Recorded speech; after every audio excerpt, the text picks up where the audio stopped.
A BlackRock manda no mundo? Quem que Como diria o controla Monark? a BlackRock? Manda no mundo mesmo, Faca? BlackRock é um agente financeiro, né? Ele é um fundo... BlackRock é um agente financeiro. Ele não é... Ele é um player e os gestores dele trabalham para os cotistas dele. Certo. Que os cotistas dele são famílias ricas. Gente rica. Gente que pode ser muita gente ali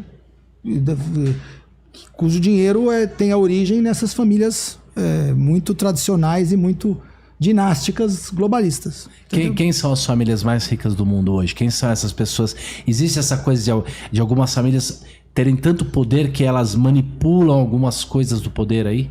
Sim, sim. A família mais rica do mundo hoje em termos de poder é a família Rothschild, que são os banqueiros há 400 anos e eles não precisam ter dinheiro. Eles conseguem decidir quem recebe crédito. E quem empresta dinheiro, cria dinheiro, né? Então, se você fabrica dinheiro, não importa se você tem ou não, você fabrica dinheiro. Eu quero montar uma empresa, eu chego pro banco, põe dinheiro ali naquela conta. Pronto, fabriquei dinheiro. Se você tem o poder de decidir para quem você vai conceder o crédito e quanto, você tem o domínio. Mas eles estão por trás do que exatamente? Da maioria dos bancos e dentro desses fundos. Eles são os maiores acionistas, por exemplo, do JP Morgan. Entendi. E não só isso, o JP Morgan é o maior acionista do Fed, porque o Fed é uma instituição mista. Ela é pública e privada. Ela é mais privada do que pública. Ela é mais privada do que pública. E os donos do Fed são bancos. E o JP Morgan é o maior, e essa família provavelmente é a maior acionista do JP Morgan. Então, no final, eles mandam até no Banco Central americano. Eles mandam. Você acha que o presidente americano decide quem vai ser o chairman do Fed? Nada, ele recebe uma listinha lá e ele tem que escolher um deles. Os caras que não nomeiam. Entendeu?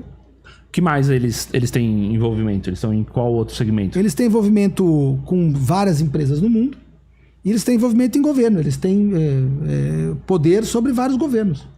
A União Europeia é eles. Eles se reúnem lá naquelas reuniõezinhas do Clube de Bilderberg.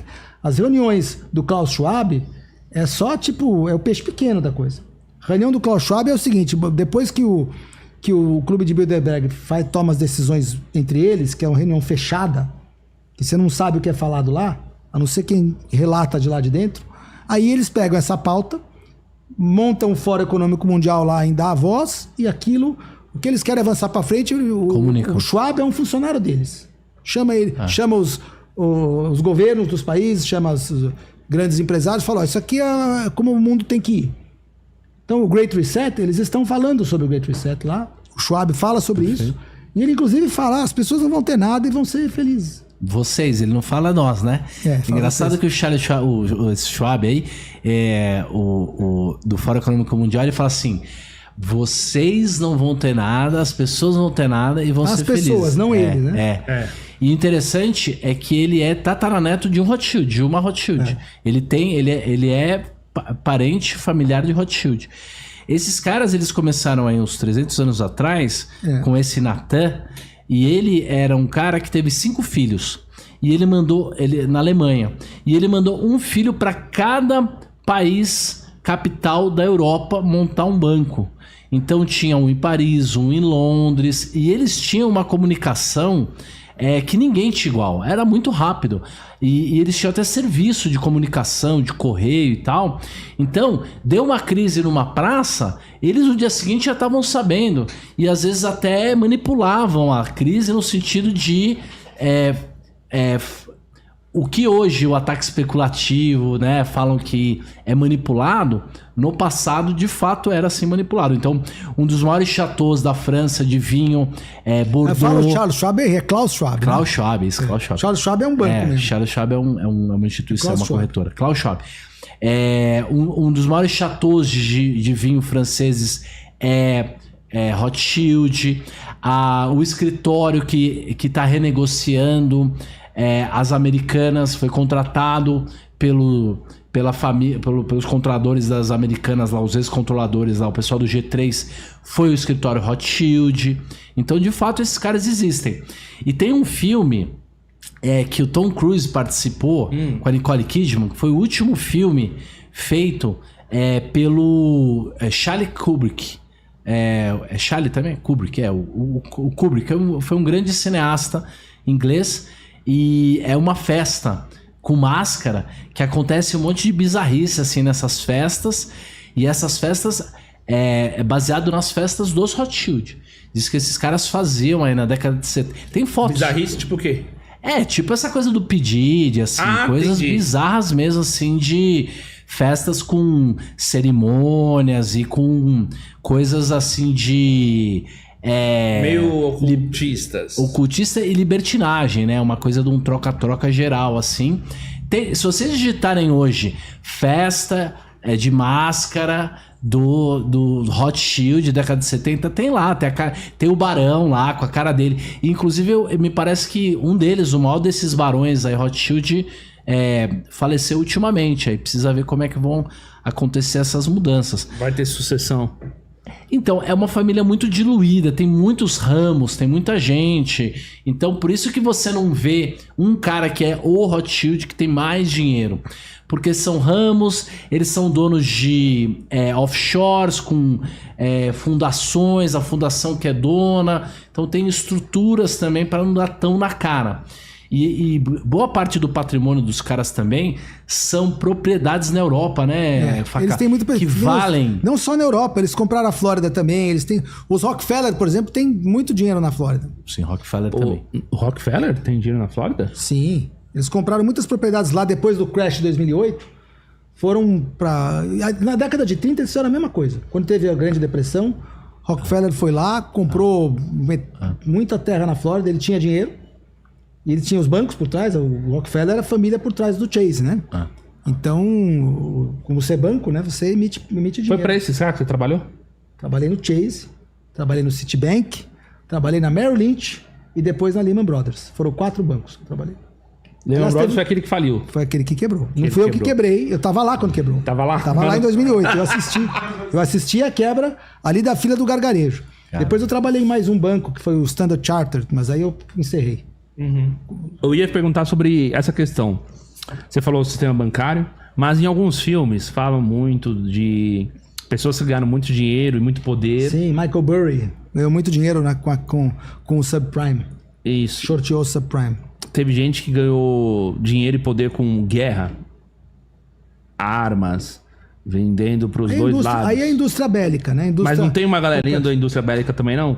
Aí é o que eu chamo de igual? complexo militar industrial americano. Halliburton, Boeing, Lockheed Martin, essas Martin, empresas, entendeu? Que eles são os mais interessados nos conflitos. Grumman. Né? Agora, um dos que faz parte desse complexo hoje é o Elon Musk. O Elon Musk hoje ele é um principal. Por isso que, assim, não foi uma grande ideia mexer com ele. Porque não é por causa de X é peanuts pra ele. É porque tem uma batalha pela liberdade de expressão, mas o que ele tem que geopoliticamente é importante, e toda guerra contra ele, no fundo, ela tem um motivo geopolítico. Ele tem a maior rede de comunicação do mundo. Ele tem 6 mil satélites. 6 mil satélites? É isso aí. É isso ou é pouco? É 60 mil satélites? Acho que é mais. Não sei quantos mil satélites. Muitos. O Sargão falou aí, mas ele vai ter uns 30 mil aí, pelo menos, operando. Então, ninguém tem a capacidade de comunicação que ele tem.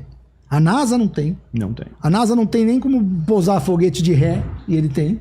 Entendeu? Então, assim, o complexo militar industrial americano, ele é um grande representante. Então ele tem contrato vitalício, provavelmente, com as Forças Armadas, com a NASA. É um cara desse, assim, digamos assim, ele tem um poder incrível também, e ele não está do lado dos globalistas. Isso é um bom sinal. Tem uma agenda tá junto com o Trump. Eles têm uma agenda meio própria, elas estão criando uma áurea assim, O né? único grupo industrial hoje que faz algum tipo de coceira no grupo industrial globalista, que os globalistas são os donos do sistema financeiro. Tá. O complexo militar industrial, ele meio que faz um contraponto a isso. Porque eles não estão... Não necessariamente eles estão junto com os globalistas. Às vezes eles estão contra. Né? No caso por exemplo, depois das Torres Gêmeas lá, e daquela guerra contra o terror e tal, eles estavam meio juntos, depois eles se romperam. Né? Então, assim, não é bem exatamente antagônicos. Ora eles estão meio que juntos ao mesmo tempo, ora eles estão antagônicos. Com a entrada do Elon Musk nesse grupo, eu acredito que ele aumente mais o antagonismo entre os globalistas e o complexo militar industrial americano. E dá para disputar, Que é quem né? dá suporte ao governo do Trump hoje. Tá. Que vai dar suporte ao governo do Trump hoje, esse grupo. É. E tomara que eles consigam disruptar mesmo um pouco a economia americana lá, para o mundo ficar um pouco mais eficiente, porque a gente tá chafurnando no inchaço governamental. Imagina, em termos naturais, qualquer coisa que consome mais do que 20% da sua energia é um carrapato que ficou maior do que o boi. Né? Então, o Estado hoje, como ele consome mais recurso da sociedade, 30%, 40%, ele precisa ser diminuído. E uma das coisas mais importantes que precisam ser feitas é a desregulamentação. São criadas muitas regras, muitas regulamentações, porque para o burocrata é muito bom ter muita lei. As pessoas não entendem muito a teoria do Taleb, mas principalmente a teoria dele é a desregulamentação. É menos leis, por quê? Hoje, o governo brasileiro, pra você ter uma ideia, federal, municipal, estadual, faz 9 leis por hora. Então, todo brasileiro é obrigado a saber as 9 leis por hora que são criadas no Brasil. Porque se você estiver na prefeitura, não sei de onde, tiver uma lei lá e você não cumprir aquela lei, você vai ser sancionado, você vai ter um problema. Então, o que o governo faz com a gente hoje? Ele pega você e ele descobre em qual das milhares de leis você está pisando na bola, porque ninguém está fazendo tudo 100% certo. E aí ele te coopta, inclusive te comprometendo, né? Lembra que a gente falou que tem o compromate, ele né? cria lei só pra te fazer tropeçar. Aí ele vai dizer, você tá fora disso, então você vira da patota que começa a ajudar a gente, senão você tá fora. Então, se esse DOGE funcionar e a desregulamentação funcionar, é extraordinário. Ontem, por exemplo, eu não sei se é verdade ou ainda é um meme, mas a gestão por meme está cada vez mais eficiente, né? O orçamento americano, ele estava com 1.800, quase 2.000 páginas, e eles vão tentar resumir para 150 páginas. Então, olha o ganho de desregulamentação que está acontecendo. E se o Elon Musk conseguir criar esse choque de desregulamentação no sistema, vai ser bom para todo mundo. Talvez a gente ganhe um pouquinho mais de tempo antes de ver esse crash, que no final vai ter que acabar vindo também, até porque vai ser uma maneira de purificar o sistema.